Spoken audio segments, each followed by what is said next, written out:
All right, so time to do the component valve video. This is obviously a generation 2 with a Delrin pump handle. If I were to guess, I would say this probably didn't come out with this model, but it certainly could have, as everyone will be quick to remind you if you ever say that. They could have certainly mixed everything up because they weren't exactly on their game at the factory. All right, so we'll start with our usual steps here. Let's go ahead and take the cap out. Let's decharge first. There we go. Take the cap off. We're going to take the pump handle off.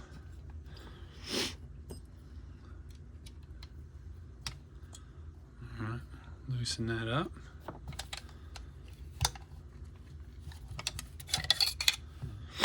All right, there we go. Done with that bit. Now we got this one has Phillips head screws on both the front and the back. If you can, get one of those short little Phillips head screwdrivers with the 90-degree on it for taking these out. But, as long as you're careful, you can get it with a screwdriver. It's just easy to kind of mess them up a little bit. A lot of folks, including me, I like to trade out the one inside the trigger guard with a Allen key anyway. So let's put the grip frame up there, or grip frame screws, take out the cap, the spring, and the hammer. All right, now here's where it's going to get different from the cartridge valve. So already, we've got our little threaded rivet right there. So you'll have to get some Sheridan tools. This one you might not necessarily need, but you will need one of these. So if you look down in here, let me grab my light. If you look down in here, you'll see that end of that thing needs the Sheridan valve tool. So the ones from Palmer's Pursuit have this hole in the end that's kind of perfectly sized for a screwdriver. That's why I like it. So you put this in there over the end of that valve and kind of, you have to turn it around and play with it a little bit until it actually, there we go, until it locks down in there. And then you can take your screwdriver and just put it in the end and turn the valve loose. There we go. All right, so it was loose, but it hadn't come out yet, so I got to stick this thing back in here. Okay, just like,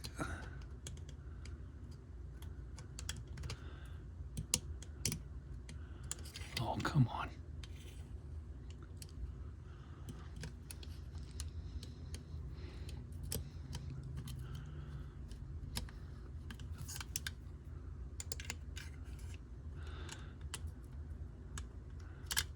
Sorry, this part shouldn't take this long. There we go. Okay. So you keep turning it until it comes loose. If it's got a spring behind it, a lot of times it'll kind of pop loose. So it might come out like this, it might not.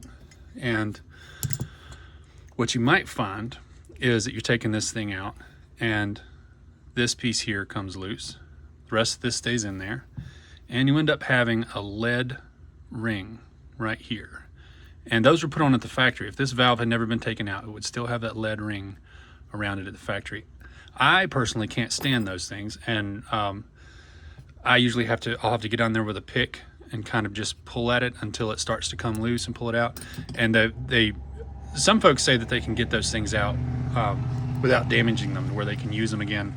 I destroy them taking them out, and I don't think they're necessary. So just be aware, when you get this piece out, there might be a lead O-ring that you have to fight with before the rest of this thing comes out.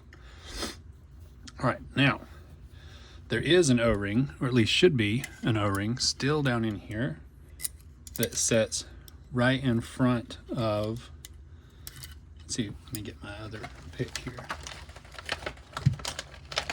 There's an O-ring that sits right in front of that part of the valve that you do have to get out.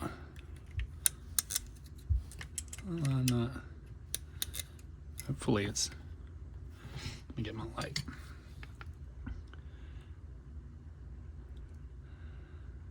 Yeah, it's in there. It's just a little bit smushed. So you can kind of see it down in there.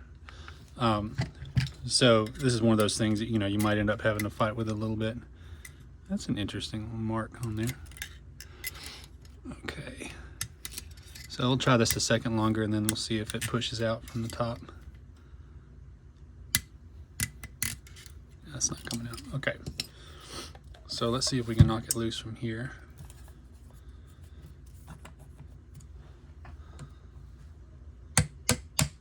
Okay, yeah, it definitely felt like it came loose there.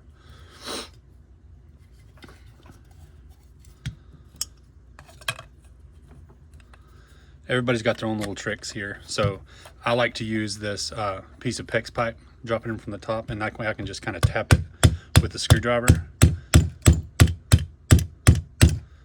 And so this one's fighting with me a little bit. That's okay. It's a good video to use here. All right, let's see if that, there it comes. Okay, so that's the O-ring. And where this thing sat is right in front of that valve piece right there. That's where that O-ring is. And we'll replace that one with the kit. So far that's what we've taken out, just like that. And the rest of this does sometimes take a minute to get out. Oh, there we go. Okay, so this is the whole valve is now out. This is how it sat in the gun, just like this. And we're gonna replace this one and this one, and we're gonna replace the face seal that's in there, which that face seal looks like it's actually in pretty good condition, but we're gonna replace it anyway.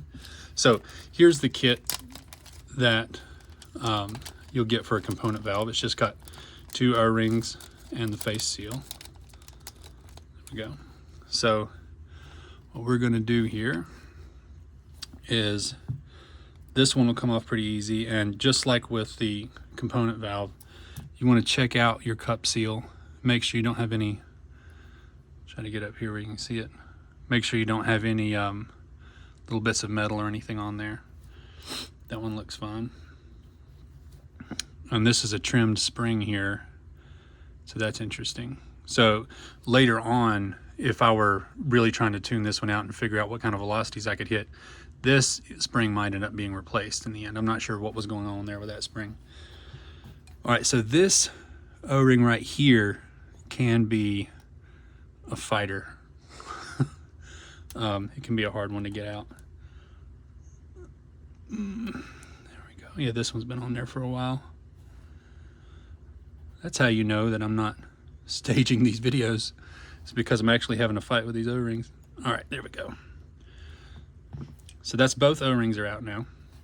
Now this piece will come apart, and occasionally, you know, you'll have like, if the PGP got rusty, you'll want to take this off and clean some rust out of there, but this one looks like it hasn't gotten water on the inside of it or anything. All right, and let's pull this face seal out. I wonder what that one was made of. So it looked like a good face seal. The inner diameter doesn't need to be near that big. So I'm not sure exactly if where that one would have come from, but anyway. All right, so the first thing we'll do is stick the new face seal in there.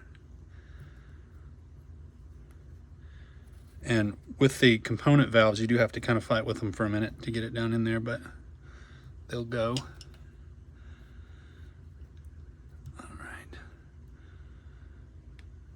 And if you're going to use a pick on this part, just be real careful to not poke a hole in it. There we go. With the component valve, just the outside part of the valve holds the face seal in place, but with these, they got to fit down into that opening. There we go. All right. And of course, the first time you put a cartridge in here, if you don't have it all the way down there, the cartridge will push it the rest of the way. So you can grab the cartridge. So the cartridge will sit just like this in the gun. And sometimes you can use that to make sure you've got your face seal all the way down in there. All right, so the blue O-ring goes on the front here, just like that. And the yellow O-ring goes here. Now, if you want to, you could put some lube on this cup seal. This is the only part that would really need it, was right here. This one doesn't seem to have much friction going on. I'm fine with just putting it together like this. So once you've got everything together just like that, go ahead and take your tool and put it like this, and then this is the quickest way to have everything stay where it's supposed to be. You can just push it right up through there, and you'll feel it kind of move around a little bit. And this part you want to be careful because it's easy to cross thread the valve. So you just want to take your time here. Don't get in a rush, but you should feel it grab, and then you'll feel it get tight. And don't, of course, don't crank down on it. Just make sure it's snug. See, I didn't push very hard on that at all. All right, and now that valve is in there. And if you want to see if it's seated all the way, you can drop a CO2 cartridge down in there and see if it's about the right depth. But if it's grabbing threads down in there when you're turning that thing, you should be good. All right, so we've replaced our face seal on both O-rings, so we can go ahead and start putting it back together now. So I always start, you know, just like with the last one. So this safety, there's no spring to keep track of here. Somebody put a little O-ring on the safety to essentially hold it off. So I'll worry about fixing that one later. Go ahead and put the screw back on here. I'm not sure why, it's just kind of out of habit. I always do it this way. The first thing I put together once I get the valve in is I put the front screw in the grip frame. It's just my habit. All right. So let's grab the hammer. Let's stick the hammer down in there, squeeze the trigger so it falls the rest of the way.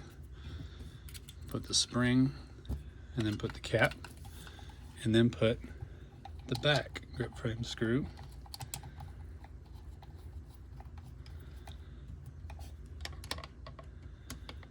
In there.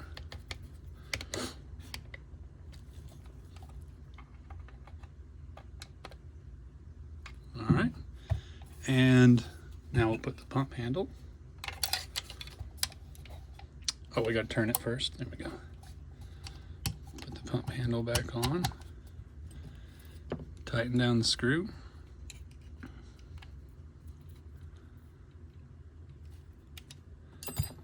All right. All right, so let's go ahead and drop the cartridge in here. Put the cap on the front. And this is another way to know if you've not got it in there all the way, or you messed up somehow putting the valve in, is this cartridge thing should start to lock up. You see the amount of space between the knurled part and the tube? If this thing screws in flush, you know you've got something wrong in there, and you want to take it back apart and see what's going on, but it shouldn't screw in flush with the charge tube. All right, so we'll break the seal. All right, does it work fine? There's no leaks. So that is how you rebuild a cartridge valve, or sorry, a component valve. So with the kit that came, it's just going to have the two O-rings and the face seal.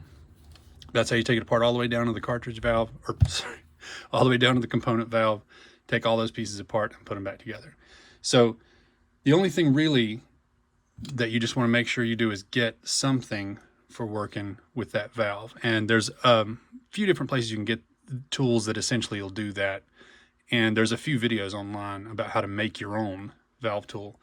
I would just order one from Palmer's Pursuit if they're still open. So hopefully that was helpful.